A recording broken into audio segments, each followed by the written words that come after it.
Não, mas tu tá passando por essas dificuldades aí na casa dos teus pais porque tu quer, né?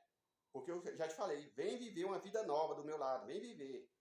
Eu tô te falando a sério. Mas não, moço, tu já tem o quê? 18 anos. Sai dessa vida de perrengue, moço. Vem viver uma vida que tu sempre desejou. Que é do lado de uma pessoa que não vai deixar faltar nada pra ti. É isso. Tô te falando. Eu quero é só o teu bem. Eu tô te falando, não vou deixar faltar nada pra ti. Nada, nada, nada. É. Teus pais, eles reclamam muito, demais. Eu percebo que teus pais reclamam muito. Não. Uma vida de luxo tu vai ter do meu lado. É, tô te falando. Vou fazer o seguinte, depois eu falo contigo, viu?